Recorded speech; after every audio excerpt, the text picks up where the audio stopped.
अपना लक साथ में लेके नहीं आता, वो बनाना पड़ता है। अगर आपके पास रिस्क लेने का एटीट्यूड है, मैं गुजराती हूं and we know the business, and business का एक ही फंडा है, higher the risk higher the profit. So अगर 8:30 को आपका एक्सीडेंट होता है और 9 o'clock आप मेंस की एग्जाम देने जा सकते हैं, इंटरव्यू से पहले 1 महीने तक आप हॉस्पिटलाइज्ड है और उससे 1 वीक पहले आप दिल्ली जाके उसकी प्रिपरेशन कर सकते हैं, तो luck has to come with you. उसको आना पड़ेगा और आपको आईपीएस बनाना पड़ेगा। लोग बोलते हैं कि एक्सीडेंट के बाद आप जाके आए एंड ऑल, तो द सिंपल था कि मैं एग्जाम के लिए निकला, मेंस मेरा था, सुबह GS3 का पेपर था। 8:30 को मेरा स्कूटी स्लिप हो गया, मेरा लिगामेंट इंजरी हो गया, लेफ्ट हैंड में इंजरी था, सीट से ब्लीडिंग हो रहा था। लेकिन मेरे पास 2 ऑप्शन थे। मैं खड़ा हुआ, मैंने देखा, okay my right hand is safe and I decided I will go to the exam hall and write the exam. मेरे पास 2 ही ऑप्शन थे, या तो मैं वहां से उठ के रोने लगूं, यार मेरे साथ ही ऐसा क्यों हुआ, मेरा एक्सीडेंट हो गया, मेरा मेंस खराब हो गया, और हॉस्पिटल जाओ, या दूसरा ऑप्शन था कि मैं देखूं कि मैं 3 घंटे और सरवाइव कर सकता हूं। हाँ कर सकता हूं। मैं मेंस के लिए एग्जाम हॉल में गया। ये जितने भी फोटोग्राफ्स लगे हैं, सर ने जैसे बताया कि जितने भी इंसान सक्सेसफुल हुए, अगर आप उसकी लाइफ स्टोरी देखेंगे तो कहीं ना कहीं एक मोमेंट आता है जहां पे वो इंसान की जो स्ट्रगल है वो पीक पे हो जाते हैं। वो इस मोमेंट पे आपको डिसाइड करना है कि आपको वहां से यू टर्न लेना है या आपको वहां से आगे निकलना है। इन सब लोगों ने डिसाइड किया कि उनको वहां से आगे निकलना है, एंड दैट इज द फंडा ऑफ लाइफ। सक्सेस उन्हीं को मिलता है जो इस स्ट्रगल वाले मोमेंट से आगे निकलने की सोचता है। जब भी आपको लगे कि आपके सिर पे बहुत मुसीबत है, जब भी आपको लगे कि आप हर तरह से गिर चुके हैं, जब भी आपको लगे कि आपके पास कोई ऑप्शन नहीं है, तब एक चीज आप अपने दिमाग में लाइएगा कि यही मोमेंट है जहां से आपकी तकदीर बदलने वाली है। क्योंकि डायमंड जो होता है वो जितना ज्यादा घिसता है उतनी ज्यादा उसकी वैल्यू होती है। सोना जो होता है वो जितना ज्यादा तपता है उतनी उसकी वैल्यू होती है। अगर आप जिंदगी में तप रहे हैं, अगर आप जिंदगी में घिस रहे हैं, अगर आपको लग रहा है कि आप हर तरह से मुसीबतों में गिरे हुए हैं, तभी आपकी जो वैल्यू है वो बढ़ने वाली है। और यही मेरा एटीट्यूड रहा है। लोग बोलते हैं कि तुम्हारी फाइनेंशियल कंडीशन ठीक नहीं थी, पापा इलेक्ट्रिशियन थे, मम्मी हाउसवाइफ थी, डायमंड के कारखाने में काम करती थी, उसके बाद उन्होंने मैरिज में रोटियां बनाने का काम किया और उस तरह से मैं पढ़ा।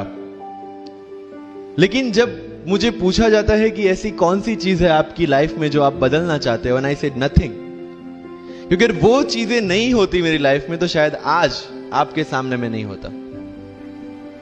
तो अगर लाइफ में प्रॉब्लम्स है, अगर लाइफ में स्ट्रगल है, जैसे सर ने बताया struggle is a part of life, and I strongly believe in that. क्योंकि अगर हम दिल्ली में थे, मेरे दोस्त के साथ में निकला बाहर घूमने, तो बोलता है यार ऐसी लाइफ चाहिए, कोई मगजमारी नहीं, आराम से बैठते पूरे दिन एसी वाले कमरे में, बहुत सारे पैसे है और कोई टेंशन नहीं, ऐसी लाइफ चाहिए मुझे। मेरे पास ऑप्शन है। बोलता क्या? बोला देख सामने एटीएम का रूम दिख रहा है, एसी वाला कमरा है, बहुत सारे पैसे, कोई मगजमारी नहीं, जॉब ले ले। क्यों IAS IPS में दिमाग खराब कर रहा है? अगर स्ट्रगल नहीं चाहिए तो you have to compromise with that life. जब भारत वर्ष का सपना चंद्रगुप्त ने देखा, चाणक्य ने देखा, और उस भारत वर्ष को बनाने के लिए जब ये संघर्ष जारी था, और तब राजा धनानंद की डॉटर दुर्धरा से चंद्रगुप्त को प्यार हो जाता है, और जब चाणक्य उनको बोलते कि नहीं तुम्हें उससे दूर रहना है, और तब चंद्रगुप्त बोलता है आचार्य कभी कभी सोचता हूं कि जिंदगी में या ये भारत के सम्राट बनने के लिए इतना त्याग, इतना बलिदान ना देना होता तो। और तब चाणक्य रिप्लाई करते हैं तो हर कोई भारत का सम्राट होता। This is the fundamental rule of life. अगर IAS बनने के लिए, IPS बनने के लिए सैक्रिफाइस करना नहीं पड़ेगा, अगर उसके लिए आपको त्याग नहीं करना पड़ेगा, तो आज पूरे इंडिया में हर घर में आपको IAS IPS मिल जाएंगे। So when you are entering into this game of UPSC or MPSC, make sure that you have to sacrifice anything which will take you to your goal. लेकिन प्रॉब्लम ये है कि हमें टेंशन होती है, यार दोस्त की एंगेजमेंट है, उसकी बर्थडे पार्टी है, उसकी शादी है, अटेंड नहीं करूंगा तो बोलेगा मैं तेरी शादी में नहीं आऊंगा, एंड ऑल. लेकिन बिलीव मी, जब आप आईएएस बन जाओगे, वो सामने से याद दिलाएगा, भाई इनविटेशन कार्ड नहीं भेजा तूने. समझ रहे हो? तो जो कुछ भी इसके लिए सेक्रीफाइस कर रहे हो, वो जब आप उस पोस्ट पे पहुंचोगे, सब कुछ वर्थ है, सब कुछ. मैंने जो मेरा इंटरव्यू था यूपीएससी का, मुझे एग्जैक्ट डेट याद है, 23 मार्च को मेरा इंटरव्यू था. 28 फरवरी को मुझे हॉस्पिटल में एडमिट किया गया क्योंकि मुझे इन्फेक्शन हो गया था बॉडी में, एंड बहुत हाई फीवर था, तो आईवी के अलावा कोई ऑप्शन नहीं था. 1 मार्च को ठीक होके मैंने सोचा चलो दिल्ली निकलते हैं. 2 मार्च को मैं दिल्ली पहुंचा. 3 मार्च को वापस से टॉन्सिलाइटिस का अटैक होने की वजह से फ्लाइट लेके वापस से पालनपुर, अहमदाबाद. Again hospitalisation. 15 मार्च को I got relieved from the hospital. 16 मार्च को मैं दिल्ली पहुंचा और 23 मार्च को I gave my UPSC interview. So, 1 महीने का हॉस्पिटलाइजेशन. उसके बाद जब दिमाग में ये था कि मेरे साथ जो लोग इंटरव्यू दे रहे हैं वो 1 महीने से प्रिपरेशन कर रहे हैं, एंड 1 महीने से मैं हॉस्पिटल में था. Again I thought this is the moment to prove yourself. I went to the interview और पूरे इंडिया में 2nd highest marks in interview. This is not to say कि मैंने कितना अचीवमेंट लिया, this is just to say UPSC is all about this. मैंने कोई preparation नहीं की थी यूपीएससी के लिए, इंटरव्यू के लिए, but again I scored good marks in interview because UPSC सिर्फ आपका नॉलेज चेक नहीं करता. Make it very clear in your mind. जैसे सर ने बोला, it's a game of wisdom. आपको पहले ऑफिसर बनना पड़ेगा यहां से. यूपीएससी का काम तो सिर्फ थप्पा लगाना है कि हाँ ये ऑफिसर बन गया. जितने भी आईएएस आईपीएस ऑफिसर्स को आप मिलोगे, you will realise this thing कि ऑफिसर वाली क्वालिटीज इसमें पहले से है. आप जब प्रिपरेशन स्टार्ट करते हैं तभी से समझ लीजिए कि आपकी आईएएस और आईपीएस की ट्रेनिंग भी स्टार्ट हो गई. बिकॉज जो क्वालिटीज आपको चाहिए as an officer, as an IAS, as an IPS, क्या क्वालिटीज चाहिए? फर्स्ट ऑफ ऑल कॉन्फिडेंस, कि जब आप उस सीट पे बैठते हैं, आपके सामने कोई भी क्वेश्चन आएगा, you will be able to handle the issue.